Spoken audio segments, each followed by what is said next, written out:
Hello, aspirants. Welcome to Chahal Academy and welcome to our series of previous year questions for your prelims preparation. आज हम लेके आए हैं 1999 और 2000 year में आए प्रीलिम्स के पॉलिटी के क्वेश्चंस। ये आपके लिए बहुत ज़्यादा हेल्पफुल रहने वाला है बिकॉज अगर आप PYQs को अटेम्प्ट करते हैं तो you can dive into the psychology of UPSC और आप ये भी समझ पाएंगे कि किस टॉपिक का कितना कॉस्ट बेनिफिट रेशियो है। पास्ट ईयर्स में UPSC ने किस किस टॉपिक पर ज़्यादा फोकस किया है जिससे आप अपनी प्रिपरेशन को थोड़ा सा और बेटर बना सकते हैं। Right, let's directly dive into the questions. तो हमारे पास जो सबसे पहला क्वेश्चन हमें देखने को मिल रहा है that is question number 1। Question number 1 says an amendment of the constitution of India can be initiated by the, मतलब अगर मेरे को कॉन्स्टिट्यूशन का अमेंडमेंट करना है तो उस बिल का, कॉन्स्टिट्यूशन अमेंडमेंट बिल का इंट्रोडक्शन कहाँ किया जा सकता है? ये ऑप्शंस आ, लोकसभा में किया जा सकता है, right. Other than that Rajya Sabha के अंदर आपको दिखेगा स्टेट लेजिस्लेचर्स और president, right. Constitution bill, amendment bill अगर आपने पढ़ा है तो आपको इतना डेफिनेटली आइडिया होगा कि कॉन्स्टिट्यूशनल अमेंडमेंट बिल के लिए प्रेसिडेंट की प्रायर परमिशन की जरूरत नहीं होती। Constitution amendment bill can not be introduce in the state legislatures and constitution amendment bill can either be initiated इन लोकसभा और इन राज्यसभा। दोनों ही हाउसेस में आपको ये इंट्रोड्यूस होता हुआ दिखता है। तो by that logic Lok Sabha and Rajya Sabha both are correct options. तो फर्स्ट एंड सेकंड हमें दोनों ही यहाँ करेक्ट ऑप्शंस देखने को मिलते हैं which makes are correct answer as D. Both 1 and 2 are the correct options, that is constitution amendment bill can be introduced in Lok Sabha as well as in Rajya Sabha. Moving on, अगर हम इसका इंटो एक्सप्लेनेशन देखने की कोशिश करें तो हमें देखने को मिल रहा है D is the correct answer, right. तो amendment of constitution can be initiated in either of the house, जैसा मैंने आपको बताया लोकसभा और राज्यसभा दोनों में। किसी भी तरीके से इसमें प्रेसिडेंशियल रिकमेंडेशन की जरूरत नहीं होती है। दूसरी चीज, इसमें जॉइंट सिटिंग का कोई पर्सपेक्टिव आपको देखने को नहीं मिलता है। दोनों ही हाउसेस को इंडिपेंडेंटली इस बिल को पास करना पड़ेगा। और लास्ट चीज, प्रेसिडेंट के पास कॉन्स्टिट्यूशन अमेंडमेंट बिल को लेकर कोई वीटो पावर नहीं होती है। If both the houses have passed constitution amendment bill separately by special majority under article 368, अगर आर्टिकल 368 के अंदर आपको देखने को मिल रहा है कि कॉन्स्टिट्यूशन अमेंडमेंट बिल पास कर दिया गया है, that is 2/3 of present and voting plus more than half of the total strength, अगर ये दोनों आपको अचीव होती हुई दिख जाती हैं और अगर किसी भी तरीके से कोई फेडरल मैटर होता है तो आपको more than half of the states का रेटिफिकेशन भी चाहिए होता है bye simple majority. Bye that logic जो हमारा क्वेश्चन दिया गया था उसका आंसर आपको लोकसभा और राज्यसभा देखने को मिलता है। बाकी एडिड इंफॉर्मेशन भी मैंने आपको बता दी है कि अगर इससे रिलेटेड कोई क्वेश्चन आता है तो presidential aspect, joint sitting aspect and the veto power aspect of the president, वो सब चीजें आपको कवर होती हुई दिखती हैं और सेपरेटली दोनों को पास करना है। And we have also discuss the majority as well, right. Moving on to the next question, ये आपको देखने को मिल रहा है रिलेटेड टू इट, जो मैंने ऑलरेडी आपको चीज एक्सप्लेन कर दी हैं। You can take a screenshot और you can make an notes of it और आप इसे एक बार पढ़ भी सकते हैं अपनी वीडियो को पॉज करके। Moving on to the question number 2। Question number 2 says the constitution of India recognises, भारतीय संविधान जो है वो किस टाइप की मेजोरिटी को रिकॉग्नाइज करता है, right. First is only religious minorities, second is only linguistic minorities, religious and linguistic minorities, religious, linguistic and ethnic minorities, right। ये ethnic minorities को इंडियन कॉन्स्टिट्यूशन रिकॉग्नाइज नहीं करता है। माइनॉरिटीज को कहीं भी आपको डेफिनेशन देखने को नहीं मिलेगी। Minorities are not defined in our constitution, right, but they are mentioned. कौन कौन सी माइनॉरिटीज मेंशन्ड हैं? That minorities mentioned are religious minorities and linguistic minorities. कौन से आर्टिकल में मेंशन्ड है? आर्टिकल 29 एंड आर्टिकल 30 के अंदर आपको, जो हम cultural and educational rights of minorities की बात करते हैं, उसके अंदर आपको रिलीजियस और लिंग्विस्टिक माइनॉरिटीज मेंशन्ड देखने को मिल जाती हैं। तो by that logic the correct option would be C, कि आपको इंडियन कॉन्स्टिट्यूशन के अंदर अगर हम रिकॉग्निशन देखें कौन कौन सी माइनॉरिटीज को प्रोवाइड किया गया है तो that is religious and linguistic minorities. I guess I am very clear with it. Let's look at the explanation. Religious, हमारा आंसर सी है, that is religious and linguistic minorities. Protection and interest of minorities by ensuring that they have right to conserve their distinct language, script and culture. तो यहाँ linguistic perspective की बात आ जाती है। दूसरी चीज, rights of minorities to establish and administer educational institutions of their choice. तो basically different cultures relate to different religion as such, कि जिस तरीके से आपको मदर से फंक्शन करते हुए दिख जाते हैं, दैट इज अंडर आर्टिकल 30, कि आप अपना खुद का एजुकेशनल इंस्टीट्यूशन एडमिनिस्टर कर सकते हो और उसके अंदर गवर्नमेंट जो है इंटरफेयर करती हुई नहीं दिखेगी। तो बाय दैट लॉजिक हमारे क्वेश्चन नंबर 2 का आंसर सेट हो चुका है, C, that is religious and linguistic minorities are recognised by Indian constitution. उसके अलावा कोई माइनॉरिटी इंडियन कॉन्स्टिट्यूशन रिकॉग्नाइज नहीं करता है, और माइनॉरिटी आपको भारतीय संविधान के अंदर डिफाइंड नहीं दिखती है। और अगर आपसे आप आर्टिकल पूछे जाते हैं तो हमारी फंडामेंटल राइट्स में आर्टिकल 29 और आर्टिकल 30 जो है ये हमारे साथ हमको माइनॉरिटी से रिलेटेड इंफॉर्मेशन प्रोवाइड करते हुए दिखते हैं। Moving on to the question number 3, a British citizen staying in India can not claim right to. तो basically this question is related to rights available to foreigners and rights available to Indian citizens. Right, हमें ये देखना है इसमें से कौन सी ऐसी right है जो केवल इंडियन सिटीजन्स के पास रहेगी, और ऐसी कौन सी राइट है जिसको फॉरेनर्स भी एंजॉय कर सकते हैं। सबसे पहला हमें दे रखा है freedom of trade and profession, मतलब यहां मुझे देखने को मिल गया है article 19। Next is equality before law, यहां मुझे देखने को मिल गया है article 14। Protection of life and personal liberty, that is article 21, and freedom of religion, that is article 25। अगर आपने फंडामेंटल राइट्स पढ़ी हैं तो आपको इतना आइडिया होगा कि हम जब आर्टिकल 19 की बात करते हैं तो article 19 is available only to Indian citizens, it is not available to foreigners. लेकिन जब हम आर्टिकल 14 की बात करते हैं इक्वालिटी बिफोर लॉ, चाहे हम आर्टिकल 21 की बात करते हैं लाइफ एंड पर्सनल लिबर्टी, या फिर हम आर्टिकल 25 की बात करते हैं, these three rights are also available to the foreign citizens except enemy aliens। अब ये एनिमी एलियंस कौन सा है, that is defined related to Pakistan, Bangladesh, या जिनके साथ भी इंडिया किसी भी वॉर जैसी सिचुएशंस में इन्वॉल्व रहता है, उनको हम एनिमी एलियंस बोलते हैं। उनके पास कोई भी राइट नहीं रहेगी। बाकी जितने भी फॉरेन सिटीजन्स हैं उनके पास इक्वालिटी बिफोर लॉ भी देखने को मिल रहा है, आपको फ्रीडम ऑफ रिलीजन भी देखने को मिल रहा है, protection of life and personal liberty भी देखने को मिलती है। लेकिन आर्टिकल 19 के अंदर जो आपको freedom of trade and profession का पर्सपेक्टिव है, ये केवल आपको इंडियन सिटीजन्स के पास ही देखने को मिल रहा है। इसका मतलब अब British citizen staying in India can not claim right to freedom of trade and profession. तो the correct answer is A. तो हमारे पास जो करेक्ट ऑप्शन निकल के आया है क्वेश्चन नंबर 3 का इज ए। तो freedom of trade and profession में आपको फॉरेनर्स को ये देखने को नहीं मिलेगा। आर्टिकल 19(1)(g आपको बताता है ये केवल इंडियन सिटीजन्स को अवेलेबल है।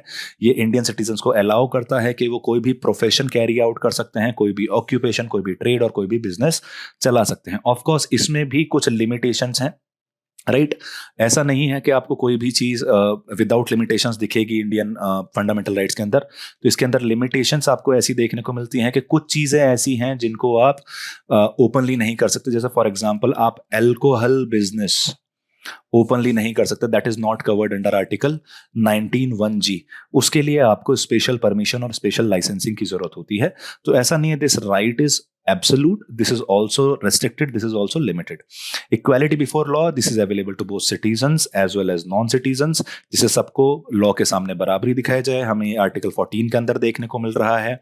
इसमें हम दूसरी बात करते हैं इक्वल प्रोटेक्शन ऑफ लॉ की।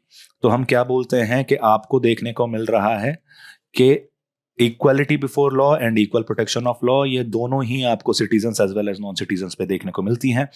This is a positive concept, this is a negative concept in the reason being, यहां सरकार जो है या गवर्नमेंट जो है वो किसी भी तरीके से डिफरेंशिएट नहीं कर सकती। लेकिन इक्वल प्रोटेक्शन ऑफ लॉ बोलता है equality of similar people in similar circumstances. तो ये इक्वल प्रोटेक्शन आपको कहीं ना कहीं एफर्मेटिव एक्शंस की परमिशन अलाउ करता है, जिसकी वजह से आप दो लोगों को डिफरेंट तरीके से ट्रीट कर सकते हैं अगर उनकी सिचुएशंस अलग अलग हैं, right. Moving on to Article 21, this is one of the most important article, that is life and personal liberty। ये fundamental right है, ये भी citizens और non citizens दोनों के पास है, जिससे दोनों जो भी भारत में आएगा उसकी life और liberty को secure रखा जा सके। Article 25, as we are a secular nation, तो ये citizens और non citizens सबके पास है। जिसके पास भी को जो भी आ रहा है, even अगर वो atheist भी है या वो कोई और religion follow करता है, तो he can freely profess, practice, propagate अपने religion को। इसका मतलब ये है बेसिकली आप प्रोफेस मतलब आप इजीली एक्सेप्ट कर सकते हो पब्लिकली कि यार मैं किस रिलीजन को फॉलो करता हूँ। For example if I am Hindu, तो I can proudly say in public that I belong to Hinduism and I proudly practise Hindu religion. और मैं अपनी टीचिंग्स जो है रिलीजन की वो भी दूसरे लोगों को दे सकता हूं, लेकिन इस प्रोपोगेशन में किसी भी तरीके से आपको कन्वर्जन पर्सपेक्टिव देखने को नहीं मिलेगा. You can not convert people. This propagation right does not allow you to convert other people. मतलब ये प्रोपोगेशन की बात है, ये प्रोसेलेटाइजेशन एक्टिविटीज को सपोर्ट नहीं करता है, कन्वर्जन एक्टिविटीज को सपोर्ट नहीं करता है. Right, I guess I am very clear question number 3 के साथ. Next is Transchart is. ये जो ट्रांस चार्ट है, ये ट्रांस चार्ट किससे रिलेटेड है, इसका क्या मतलब है? First option is chartering wing of ministry of surface transport. Option B is container service established by Indian Railways. Option C is training institute of maritime studies and research. And the D option is passenger insurance scheme of Indian Railways. इसका सही answer है ए. ट्रांसचार्ट एक chartering wing होती है ministry of surface transport की, या ऐसा बोल सकते हैं कि हुआ करती थी इन 1999. इसका काम क्या है chartering wing of ministry transport का, जिसे हम ट्रांसचार्ट बोल रहे हैं? ये कोऑर्डिनेट करती है शिपिंग अरेंजमेंट्स, जिससे ट्रांसपोर्टेशन ऑफ गुड्स को इजीली किया जा सके, बोथ एक्सपोर्ट्स और इंपोर्ट पर्सपेक्टिव से. लेकिन किसके गुड्स को ट्रांसपोर्ट करने की बात चल रही है? केवल पीएसयूज, मतलब गवर्नमेंट ओन्ड कंपनीज. तो आसान भाषा में, जब गवर्नमेंट ओन्ड कंपनीज एक्सपोर्ट या इंपोर्ट में इन्वॉल्व होती हैं और उनके शिपिंग अरेंजमेंट्स को कोऑर्डिनेशन की बात आती है या उनको कोऑर्डिनेट करने की बात आती है, तो ट्रांसचार्ट आपको एक मेजर अकाउंटेबल ऑर्गेनाइजेशन या इंस्टीट्यूशन की तरह देखने को मिलता है. ये चार्टरिंग ऑफ वेसल्स को टैकल करता है, ओवरसीज मैरीटाइम ट्रेडिंग एक्टिविटीज को टैकल करता है. साथ के साथ ये भी देखता है कि जो शिपिंग रिक्वायरमेंट्स हैं वो ठीक तरीके से एफिशिएंटली और इफेक्टिवली मीट की जा सकें. आसान भाषा में हम ये बोल सकते हैं कि ये बहुत ही इंपॉर्टेंट रोल प्ले करता है इंटरनेशनल ट्रेड और को सपोर्ट करने के लिए, इंटरनेशनल ट्रेड को फैसिलिटेट करने के लिए, जिससे कंट्री की इकोनॉमिक एक्टिविटी में आपको एक मेजर बूस्ट देखने को मिल सके, जो भी आपको मैरीटाइम एक्टिविटीज से रिलेटेड चीजें दिख रही हैं. Moving on, we have question number 5 here. Consider the following statements about the recent amendments to the election law by the Representation of People Act 1996. RPA के अंदर 1996 के अंदर अमेंडमेंट आए थे, जिससे रिलेटेड ये 1999 में आपको क्वेश्चन आता हुआ दिखता है. स्टेटमेंट फर्स्ट बोल रहा है हमें ये बताना है कि इसमें से कौन से स्टेटमेंट करेक्ट हैं, इसमें से कौन कौन सी ऐसी चीजें हैं जो representation of people act 1990 amendment act 1996 के अंदर आपको मेंशन्ड दिखती हैं. The first option says that any conviction for the offence of insulting Indian national flag or the Constitution of India shall entail disqualification for contesting elections to Parliament and State Legislature for 6 years from the date of conviction. आसान भाषा में, अगर आप Indian national flag और भारतीय संविधान को insult करते हो, डिमीन करते हो, तो आपको 6 साल के लिए बेदखल कर दिया जाएगा, आप इलेक्शन कंडक्ट नहीं कर पाओगे. राइट, अगर आपको कन्विक्ट किया जाता है इन दोनों चीजों के लिए. अभी हमें देखना है कि whether this was mentioned in 1996 amendment or not.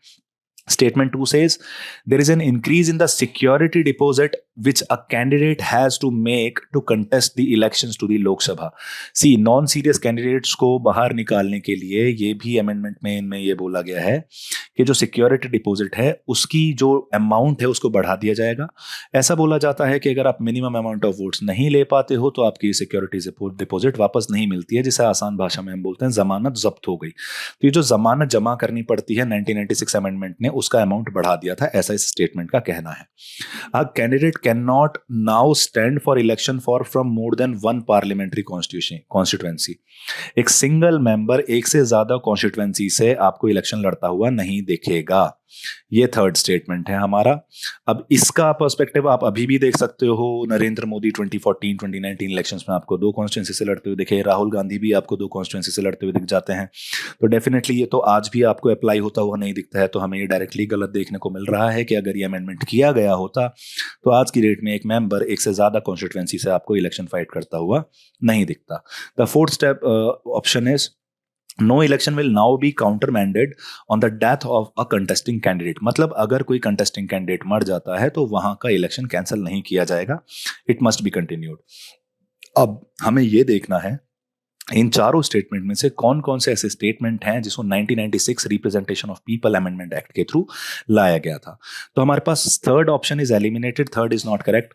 इसमें first option is absolutely correct. अगर आप इंडियन कॉन्स्टिट्यूशन या नेशनल फ्लैग को डिमीन करते हो, इंसल्ट करते हो, तो आपको 6 साल के लिए डिस्क्वालीफाई किया जा सकता है फ्रॉम कंटेस्टिंग इलेक्शंस। ये सेकंड स्टेटमेंट भी करेक्ट है। आपका सिक्योरिटी डिपॉजिट लोकसभा इलेक्शंस को फाइट करने के लिए बढ़ाया गया था, जिससे नॉन सीरियस कैंडिडेट्स को एलिमिनेट किया जा सके। थर्ड स्टेटमेंट गलत है। आज भी एक मेंबर एक से ज्यादा कॉन्स्टिट्यूंसी पे फाइट कर सकता है, और आज भी इलेक्शन को काउंटरमैंड नहीं किया जाता अगर कंटेस्टिंग कैंडिडेट की डेथ हो जाती है। तो बाय दैट लॉजिक हमारे पास first statement is correct, second statement is correct, third is wrong and fourth is correct. तो हमारे पास करेक्ट ऑप्शन है 1, 3, 1, सेकंड एंड 4। तो हमारे पास करेक्ट आंसर निकल के आ रहा है इसमें बी। तो क्वेश्चन नंबर 5 का आंसर हमारे पास हो जा रहा है बी ऑप्शन। तो स्टेटमेंट 1 जैसे हम इसका एक्सप्लेनेशन देख लेते हैं। Right, B is the correct option, 1, second and fourth. Statement 1 हमसे बोल रहा है रिप्रेजेंटेशन ऑफ पीपल एक्ट में बिल्कुल ऐसा ही बोला गया है कि कन्विक्शन अगर किया जाता है इस इंसल्ट पे तो आपको डिस्क्वालीफाई किया जा सकता है। स्टेटमेंट 2 भी करेक्ट है, सिक्योरिटी डिपॉजिट की मात्रा बढ़ाई गई थी, अमाउंट बढ़ाया गया था। स्टेटमेंट 3 गलत है क्योंकि ऐसा अभी नहीं है, आज भी कैंडिडेट एक से ज्यादा पार्लियामेंट्री कॉन्स्टिट्यूएंसी से इलेक्शन कंडक्ट कर सकते हैं, लड़ सकते हैं। स्टेटमेंट 4 कहता है the state will not be countermanded on the death of contesting candidate, जो हमने ऑलरेडी डिस्कस कर लिया है। Yes, it will be countermanded, will not be countermanded अगर किसी डेथ ऑफ कंटेस्टिंग कैंडिडेट की अगर मौत हो जाती है या अनटाइमली डेथ हो जाती है। Right, moving on to question number 6। We are moving to question number 6 related to Panchayati Raj bill. 1992 में Panchayati Raj act, constitution amendment act आया था, और जो बिल है वो आपको एनफोर्स होता हुआ दिखता है 1993 से। अब इसमें ये बोला गया है जो पंचायती राज बिल आया विच वॉज इनेक्टेड इन 1993, कुछ सेवरल फ्रेश प्रोविजंस इन्होंने ऐड किए पंचायती राज से रिलेटेड। अब उसमें से कौन सा ऐसा प्रोविजन है जो 1993 के पंचायती राज बिल से ऐड नहीं किया गया है? सबसे पहला ऑप्शन हमें दे रखा है a number of added responsibilities in the area of agriculture, rural development, primary education and the social forestry among others. मतलब हमने पंचायती राज के ऊपर, ग्राम सभा के ऊपर, ग्राम पंचायत के ऊपर कुछ एडेड रिस्पॉन्सिबिलिटीज ऐड की हैं through 1993 bill. B option is elections जो हैं वो मैंडेटरी बना दिए गए हैं, जिससे सारी पोस्ट पर एक टाइम पर इलेक्शंस रेगुलरली कंडक्ट कराए जा सके। स्टैट्यूटरी रिप्रेजेंटेशन वुमेन का आपको पंचायत के अंदर up to a third, 1/3 seat जो है, 1/3 सीट जो है वो वुमेन के लिए वुमेन रिप्रेजेंटेशन होना चाहिए, उनके लिए रिजर्व की जानी चाहिए। The last one is regular remuneration to the Panchayati members so as to ensure their punctuality and accountability. अब एक एक करके इसमें देखते हैं, हम ये देखते हैं कौन सी चीज इसमें से सही नहीं है। जो हमारा करेक्ट आंसर वही निकल के आएगा जो इसमें से करेक्ट ऑप्शन हमें नहीं दिखेगा, जो गलत बातें कर रहा है। First statement is absolutely correct. इस बिल ने पंचायत के ऊपर number of added responsibilities provide करा दी हैं। शेड्यूल 11 ऐड किया जिसमें powers and responsibility of Panchayati Raj दिखाई गई हैं, जिसमें आपको रूरल डेवलपमेंट, प्राइमरी एजुकेशन और सोशल फॉरेस्ट्री जैसी चीजें देखने को मिल जाती हैं along with agriculture. Elections mandatory बना दिए गए हैं। देखिए, पंचायती राज बिल का एक मेजॉरिटी वाला एस्पेक्ट था कि मेजर टास्क ये भी था या मेजर एम ये भी था कि पंचायत पर्सपेक्टिव में थ्रू आउट द कंट्री एक यूनिफॉर्मिटी लाई जाए। रीजन बीइंग क्योंकि जब 1957 में आपको बलवंत राय मेहता कमेटी बनती हुई दिखती है और 1959 में आपको राजस्थान ऐसा फर्स्ट स्टेट दिखता है जहां से नागौर डिस्ट्रिक्ट से आपको पहली बार पंचायती राज स्टेट स्टार्ट होता हुआ दिखेगा। उसके बाद एक फर्स्ट वेव आई थी हमारे यहाँ पंचायती राज की, लेकिन वो कुछ ही टाइम में नीचे चली गई थी। इट फेल डाउन, वो थोड़ा सा अपने आप ही फेज आउट होती हुई दिख गई। और दूसरी चीज, पूरे भारत के अंदर हमें पंचायती राज पर्सपेक्टिव से यूनिफॉर्मिटी देखने को नहीं मिल रही थी, इसलिए रेगुलर और मैंडेटरी इलेक्शंस कंडक्ट कराने की बात की गई इस बिल के अंदर, जिससे इस यूनिफॉर्मिटी को मेंटेन किया जा सके throughout the country. Women को 1/3 सीट्स रिजर्व की जा रही हैं so that women representation can be improved at the grass root democratic level. और जो लास्ट ऑप्शन है कि रेगुलर रेम्यूनरेशंस प्रोवाइड किए जाएंगे पंचायती मेंबर्स को, जिससे उनकी पंक्चुअलिटी और अकाउंटेबिलिटी मेंटेन रहे, this is the wrong option. तो हमारे पास जो करेक्ट आंसर निकल के आ रहा है 6th का, दैट इज डी। ऐसा कोई प्रोविजन नहीं है पंचायती बिल्स के अंदर जिसमें आपको पंचायती राज मेंबर्स को रेगुलर रेम्यूनरेशन प्रोवाइड करना है। ये स्टेट गवर्नमेंट के ऊपर डिपेंडेंट रहेगा। Of course they must be paid, they must be given there salaries, but ऐसा कुछ आपको मेंशन पंचायती राज बिल 1993 में देखने को नहीं मिल रहा था। तो हमारा जो करेक्ट ऑप्शन इसका निकल के आ रहा है, क्योंकि हमसे बोला which one of the following is not one such provision, तो definitely D is not one of those provisions which are mentioned in Panchayati Raj bill of 1993। Moving on, इसका एक्सप्लेनेशन देख लेते हैं एक बार। Regular remuneration to the panchayat members so as to ensure their punctuality and accountability is wrong. It was not added in Panchayati Raj Bill. 73rd Amendment जो 1992 में आया, जैसे मैंने आपको बताया 1993 में इफेक्ट में आना शुरू हुआ. इसने काफ़ी ज़्यादा रिफॉर्म्स लाए जिससे पंचायती राज सिस्टम को इम्प्रूव किया जा सके. मैंने जैसे आपको बताया शेड्यूल 11 के थ्रू इसने नई रिस्पॉन्सिबिलिटीज़ ऐड कर दी पंचायती राज के अंदर. मैंडेटरी इलेक्शंस को बता दिया, उसको भी मैंने आपको एक्सप्लेन कर लिया था. जैसे रेगुलर इंटरवल्स पर इलेक्शंस होंगे तो डेफिनेटली पंचायती राज की फंक्शनिंग में आपको यूनिफॉर्मिटी आती हुई दिखेगी. 1/3 सीट जो है वो वुमेन के लिए रिजर्व की गई. इसके अलावा इन सब चीज़ों को किया गया जिससे लोकल सेल्फ गवर्नेंस को इम्प्रूव किया जा सके, ज़्यादा इंक्लूसिव और इफेक्टिव रूरल एडमिनिस्ट्रेशन की तरफ मूव किया जा सके. Moving on to question number 7, which one of the following statement is correct? This question is related to 2 aspects. एक के बारे में वो बात कर रहे हैं कच्चातीवू आइलैंड्स के बारे में, दूसरा वो बात कर रहे हैं 3 बीघा कॉरिडोर के बारे में.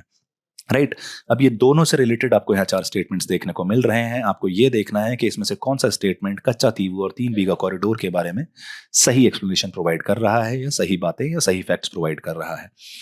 First statement is Katchatheevu and 3 bigha were territories acquired by Indian Republic from French. क्या ये कच्चातीवू और जो 3 बीघा कॉरिडोर है ये हमने फ्रेंच से एक्वायर किया था? देखते हैं. B is Kachativu and 3 Bigar territories handed over to Sri Lankan and Bangladesh sovereignty respectively by the government of India. क्या कच्चातीवू और 3 बीघा को हमने श्रीलंका और बांग्लादेश को रेस्पेक्टिवली प्रोवाइड कर दिया है सरकार ने हमारी? C option is Katchatheevu and 3 Bigha areas that were annexed by Chinese in 1962 Sino-Indian War. No, it is not correct. Kachativu and 3 bigha enclaves which were transferred to India by lease agreement with Sri Lanka and Pakistan respectively.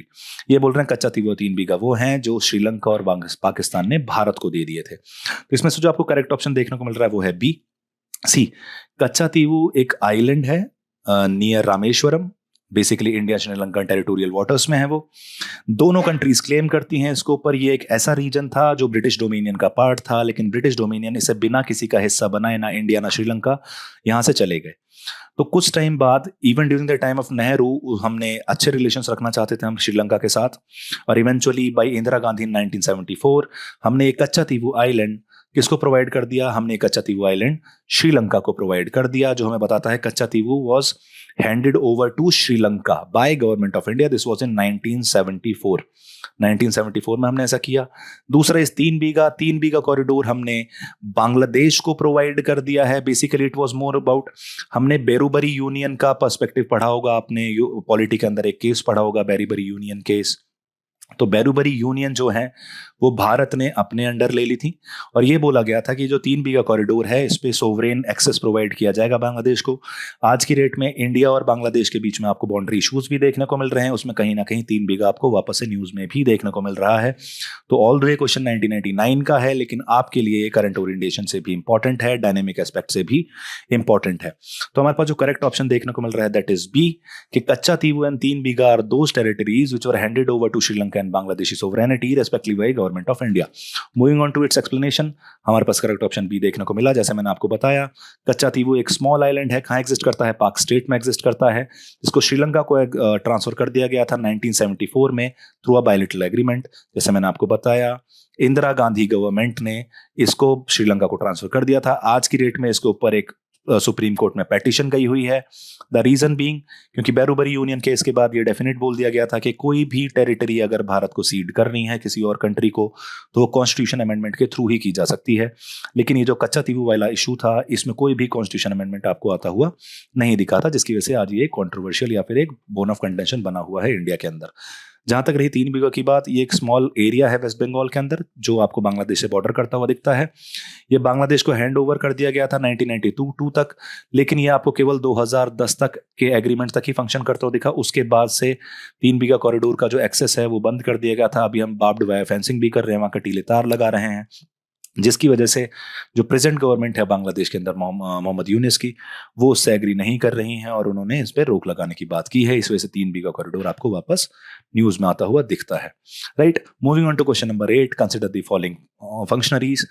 First is cabinet secretary, chief election commissioner union cabinet ministers and chief justice of India.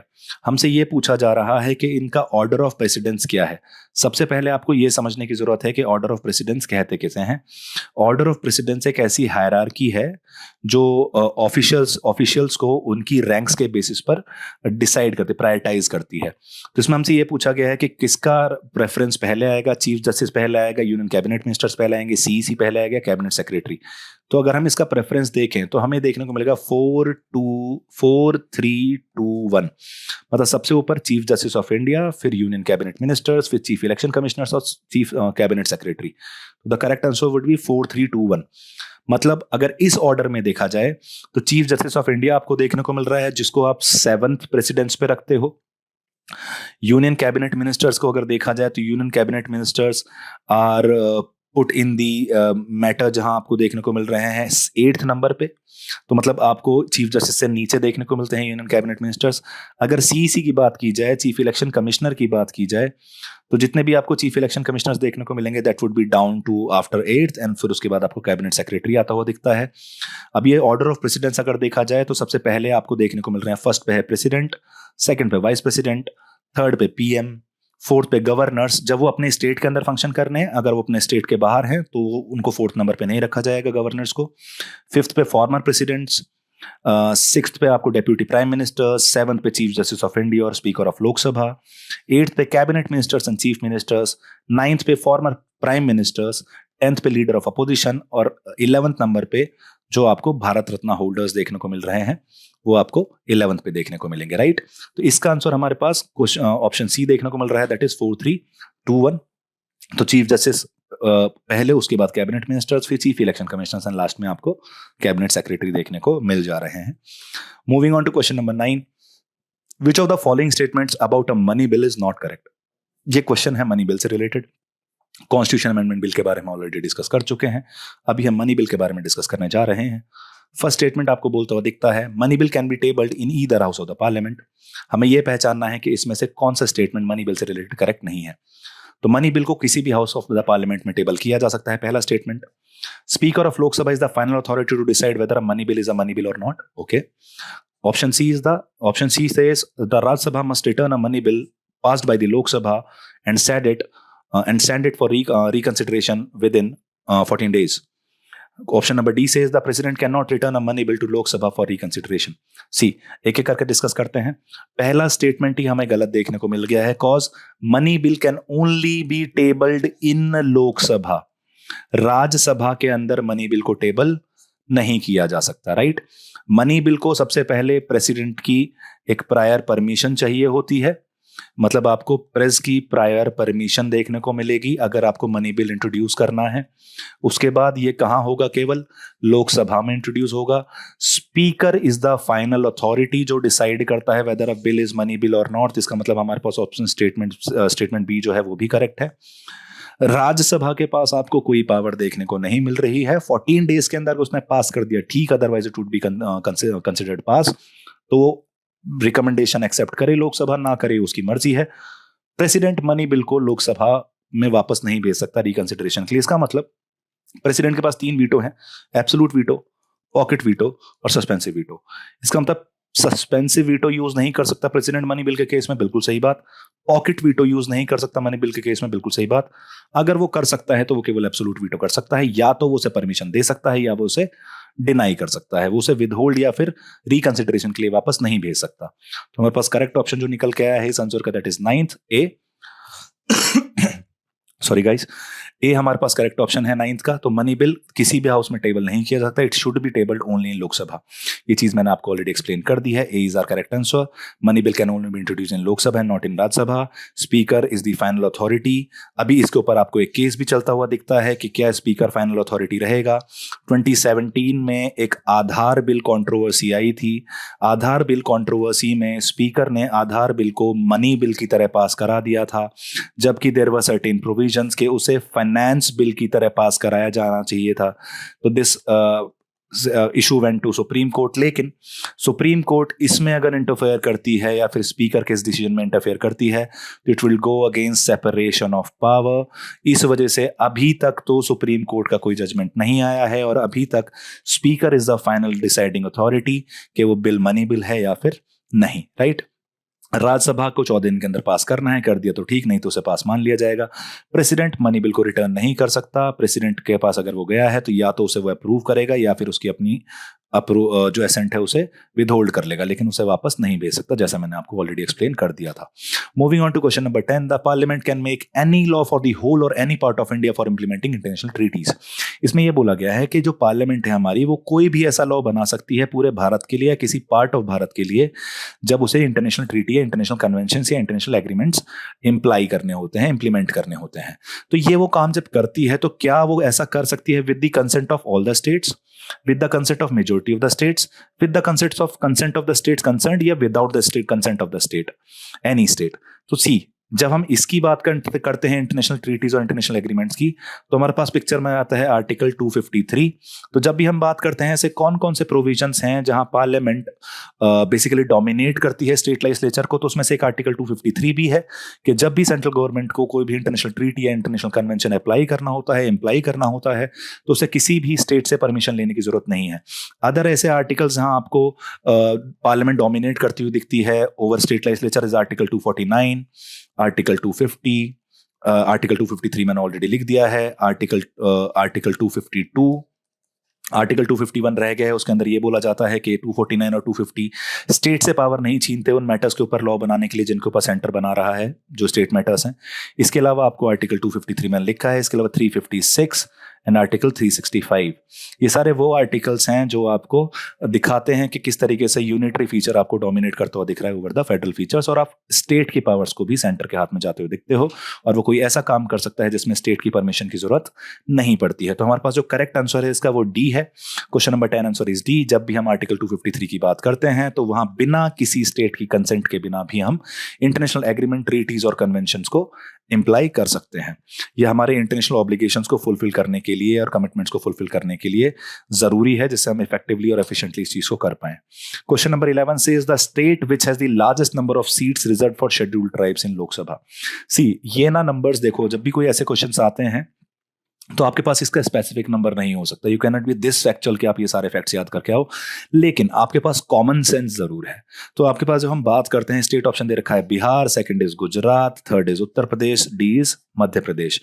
अगर आपको नहीं पता होगा किसके पास STs की सबसे ज्यादा reserve seats हैं, लेकिन आपको ये जरूर पता होगा कि एसटी की पॉपुलेशन सबसे ज्यादा आपको देखने को मिलती है एमपी के अंदर, राइट। तो इसका मतलब जो हाईएस्ट चांसेस हैं कि सबसे ज्यादा सीट्स भी किसकी रिजर्व की गई होंगी, तो वो आपको देखने को मिलेगा जो सबसे ज्यादा सीट रिजर्व की गई हैं वो एमपी की ही देखने को मिल रही हैं आपको, राइट। तो एमपी का जो पर्सपेक्टिव है हमारा करेक्ट ऑप्शन देखने को मिल रहा है, तो the correct option is D, right. तो MP is that particular state जहां आपको शेड्यूल्ड ट्राइब्स की सबसे ज्यादा लोकसभा सीट्स रिजर्व देखने को मिल रही हैं। मूविंग ऑन, जैसे हमने बताया MP is the correct answer. Largest number of seats reserve for STs. अगर सीट एलोकेशन देखा जाए तो प्रपोर्शन ऑफ एसटी पॉपुलेशन के हिसाब से किया जाता है। जब भी हम एससी और एसटीज के सीट्स की बात करते हैं तो इट इज द रिजर्वेशन, कोई फिक्स नंबर नहीं है, it is in the proportion of their population, proportion to their population.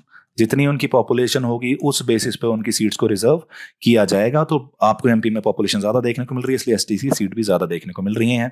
Delimitation का जो कमीशन है हमारी, ये पीरियडिकली एडजस्ट करती है रिजर्व सीट्स उनके पॉपुलेशन चेंजेस के हिसाब से, और आज की डेट में लोकसभा में 131 सीट जो हैं वो एससीज और एसटीज के लिए आपको रिजर्व दिखती हैं, जिसमें से 84 सीट्स एससीज के लिए रिजर्व्ड हैं और 47 सीट्स एसटीज के लिए रिजर्व्ड हैं, जो लगभग 24% बनाती हैं टोटल सीट्स का। तो आज की डेट में बोला जा सकता है कि around 24% of the total number of Lok Sabha seats are reserved for SCs and STs.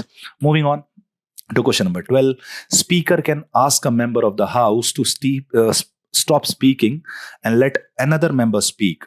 This phenomena is known as, जब कोई स्पीकर किसी मेंबर को चुप रहने के लिए बोलता है कि अब आप चुप हो जाइए, अगले मेंबर को बोलने दीजिए, किसी और मेंबर को बोलने दीजिए, तो इस फिनोमेना को हम किस नाम से जानते हैं।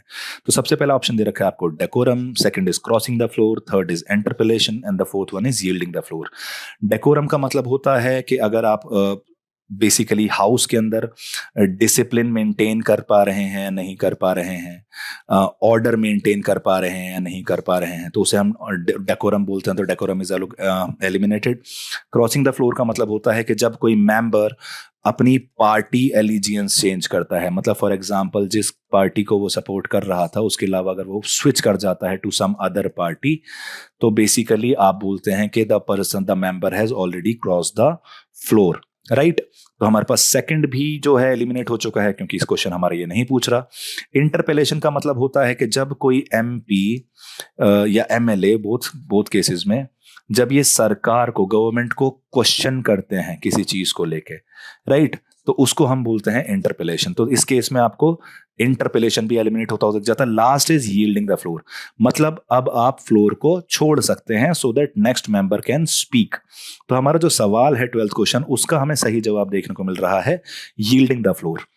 Decorum, crossing the floor, interpellation, ये चीजें आपको क्वेश्चन के साथ एसोसिएटेड नहीं दिखती हैं। जो correct of the most suitable option हमें देखने को मिल रहा है that is yielding the floor. तो क्वेश्चन नंबर 12 का आंसर हमारे पास हो जाता है डी। एक्सप्लेन मैंने आपको कर दिया है। यील्डिंग द फ्लोर का मतलब होता है ये एक पार्लियामेंट्री प्रोसीजर है जिसमें member member of the house बोलना बंद करता है और दूसरे मेंबर को बोलने की परमिशन प्रोवाइड करता है या बोलने का मौका देता है। डेकोरम होता है ऑर्डर मेंटेन करना, प्रॉपर बिहेवियर मेंटेन करना हाउस में। क्रॉसिंग द फ्लोर का मतलब है मेंबर अपनी पॉलिटिकल एलिजेंस चेंज कर रहा है from one party to another, जैसे मैंने आपको बताया। और इंटरपेलेशन का मतलब होता है जब गवर्नमेंट ऑफिशियल्स को क्वेश्चन किया जाता है और मिनिस्टर्स को क्वेश्चन किया जाता है बाय मेंबर ऑफ लेजिस्लेचर, इधर एमएलए और एमपी, जैसा मैंने आपको ऑलरेडी एक्सप्लेन किया था। Moving on to question number 13। Question number 13 बोल रहा है the primary function of the finance commission in India is to. Finance commission जो आर्टिकल 280 के अंदर आपको कंस्टिट्यूट होती हुई दिखती है, कौन कंस्टिट्यूट करता है जी? प्रेसिडेंट कंस्टिट्यूट करता है। इससे मुझे एक और चीज याद आई, जो आपसे ऑर्डर ऑफ प्रेसिडेंस का थोड़ी देर पहले हमने क्वेश्चन पूछा था। तो अगर आपसे पूछा जाए कि वो जो ऑर्डर ऑफ प्रेसिडेंस है उसको कौन डिसाइड करता है, उसको कौन बनाता है, तो प्रेसिडेंट बनाता है। उसे मेंटेन कौन करता है? उसे मेंटेन करती है ministry of home affairs, right. MHA आपको ऑर्डर ऑफ प्रेसिडेंट मेंटेन करती हुई दिख जाती है। दिस वाज समथिंग जो मैंने उस टाइम नहीं बताया था, लेकिन अब मैं आपको बता रहा हूं, तो आप इस चीज को भी ध्यान रखिएगा। ये भी क्वेश्चन पूछा जा सकता है आपके कि ऑर्डर ऑफ प्रेसिडेंट को कौन डिसाइड करता है, कौन प्रिस्क्राइब करता है। Back to this question, question number 13। Article 280 के अंदर आपको फाइनेंस कमीशन कंस्टिट्यूट होती हुई दिखती है। करता कौन है? प्रेसिडेंट कंस्टिट्यूट करता है। अब इसमें मेजर प्राइमरी फंक्शन क्या है? Distribute revenue between centre and the states. Centre और स्टेट्स के बीच में रेवेन्यू डिस्ट्रीब्यूट करना फाइनेंस कमीशन का मेन काम है। एनुअल बजट बनाना फाइनेंस कमीशन का मेन काम है। प्रेसिडेंट को फाइनेंशियल मैटर्स पर एडवाइज करना फाइनेंस कमीशन का मेन काम है। या फंड्स को एलोकेट करना various ministries of the union on state governments, ये आपको मेन काम देखने को मिलता है फाइनेंस कमीशन का। सी, एनुअल बजट तो नहीं बनाते भाई, ये तो मिनिस्ट्री ऑफ फाइनेंस का काम है, राइट। इसमें मिनिस्ट्री ऑफ फाइनेंस अपने हिसाब से काम करती है, चीफ इकोनॉमिक एडवाइजर्स की हेल्प से आपको एनुअल बजट बनता हुआ दिखता है, और वही डिसाइड करती है कौन सी मिनिस्ट्री के पास कितना पैसा जाएगा, किस स्टेट गवर्नमेंट्स के कौन सी मिनिस्ट्री को पैसा जाएगा, राइट। अब ये जो दो फंक्शंस हैं, ए और सी, ये दोनों फाइनेंस कमीशन के फंक्शंस हैं। फाइनेंस कमीशन जो है वो प्रेसिडेंट को फाइनेंशियल मैटर्स पे एडवाइस भी करती है, और ये भी डिसाइड करती है कि रेवेन्यू किस तरीके से सेंटर और स्टेट्स के बीच में डिसाइड किया जाएगा। जैसे फॉर एग्जांपल अभी 15th फाइनेंस कमीशन जो चल रही है हमारी, उसने बोला है जी 41% जो है वो स्टेट के पास जाएगा। 14th ने जो डिसाइड किया था, 14th फाइनेंस कमीशन ने डिसाइड किया था 42% स्टेट के पास जाएगा।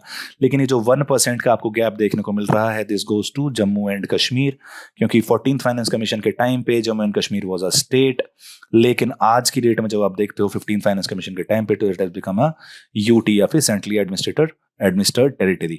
इसलिए हमें जो बेस्ट आंसर, जो बेस्ट सूटेबल आंसर यहाँ देखने को मिल रहा है दैट इज ए। तो क्वेश्चन नंबर 13 का हमारा आंसर हो जाता है ए, के प्राइमरी फंक्शन जो फाइनेंस कमीशन का होता है वो होता है सेंटर और स्टेट्स के बीच में रेवेन्यू डिस्ट्रीब्यूट करना।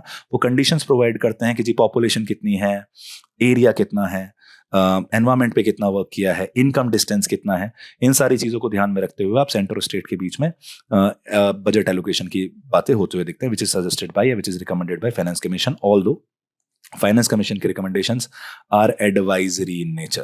दे are not mandatory to be accepted, लेकिन ये एडवाइजरी है। लेकिन अगर आप इन एक्सेप्ट नहीं कर रहे हो तो parliament need to give out a proper reason कि why these recommendations were not accepted, और क्या कारण था जिसकी वजह से आपने फाइनेंस कमीशन को डिस्कार्ड किया, उसकी रिपोर्ट को डिस्कार्ड किया। Moving on, the correct answer मैंने आपको बता दिया, distributive revenue between centre and states, ये बता दिया है। एस्टेब्लिश का वही 280 आर्टिकल्स के अंदर आपको एस्टेब्लिश होता हुआ दिखता है।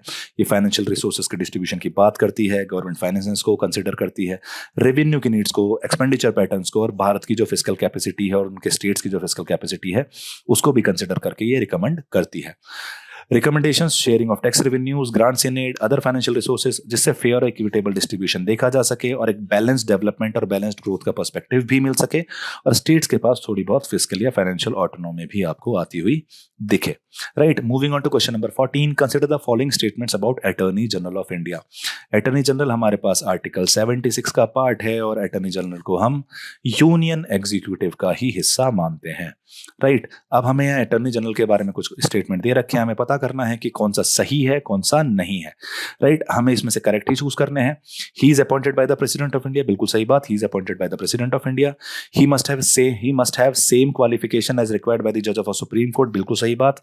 अटॉर्नी जनरल के पास भी वही क्वालिफिकेशन होना चाहिए, at least he must be eligible to be a जज ऑफ अ सुप्रीम कोर्ट। मतलब या तो 5 साल हाई कोर्ट का जज रहा हो, या फिर 10 ईयर्स एडवोकेट रहा हो, और लास्ट आप बोल सकते हो कि प्रेसिडेंट के हिसाब से वो एक एमिनेंट अगर ज्यूरिस्ट है। इन तीनों में से अगर कोई भी कंडीशन फुलफिल होती है तो आप सुप्रीम कोर्ट जज की रिक्वायरमेंट या क्वालिफिकेशंस को क्वालिफाई कर जाते हैं। तो ये तीनों उसके पास क्वालिफिकेशंस होनी चाहिए। अटॉर्नी जनरल होता क्या है? अटॉर्नी जनरल हमारा लीगल बेसिकली बोलते हैं सरकार का वकील है। जितने भी सरकारी मैटर्स होंगे सरकार को रिप्रेजेंट करने के लिए आपको एक लीगल रिप्रेजेंटेटिव चाहिए, वो हमारा अटॉर्नी जनरल है। उनके पास he must be a third, जो हमारा ऑप्शन दे रखा है, he must be a member of either house of the parliament. दोनों हाउसेस के किसी भी हाउस के मेंबर होने चाहिए, नहीं ये जरूरी नहीं है। और इन्हें इम्पीचमेंट के द्वारा निकाला जाता है बाय पार्लियामेंट, बिल्कुल गलत बात। ये किसके डिस्क्रिशन पे काम कर रहे हैं? ही वर्क्स, अटॉर्नी जनरल और ही और she works on the discretion of president. तो जो आपको फोर्थ स्टेटमेंट देखने को मिल रहा है ये भी गलत है। तो हमारे पास पहला स्टेटमेंट इज सही, he is appointed by president. Second, he must have the same qualifications are required by the जज of supreme court, that is also correct. ये जो थर्ड और फोर्थ स्टेटमेंट है ये आपको गलत देखने को मिल रहे हैं। तो बाय दैट लॉजिक हमारा जो करेक्ट आंसर निकल के आ रहा है 14th का, that is a, attorney general. First and second statement are correct and rest of the two are wrong. Moving on to the explanation. Attorney general का role होता है कि प्रेसिडेंट ने अपॉइंट किया है, कौन से आर्टिकल के अंदर? आर्टिकल 76 के अंदर। इनके पास क्वालिफिकेशन होनी चाहिए सुप्रीम कोर्ट जज की, जो मैंने आपको ऑलरेडी एक्सप्लेन कर दी है। इनका टेन्योर जो और रिमूवल होता है completely pleasure of the president के अंदर पे काम करता है, और वो कभी भी अटॉर्नी जनरल को रिमूव कर सकते हैं। काम क्या है? ये सरकार को एडवाइज करते हैं लीगल मैटर्स को लेके। जब भी सुप्रीम कोर्ट में सरकार को रिप्रेजेंट करना होता है तब भी यही करते हैं, या कोई भी ऐसी लीगल ड्यूटी जो प्रेसिडेंट इनको पर असाइन करता है related to government of India, उसको भी ये फुलफिल करते हुए दिखते हैं। किसी भी तरीके से इन्हें मेंबर ऑफ पार्लियामेंट होने की जरूरत नहीं है, और इन्हें इंपीचमेंट से रिमूव करने की भी जरूरत नहीं है।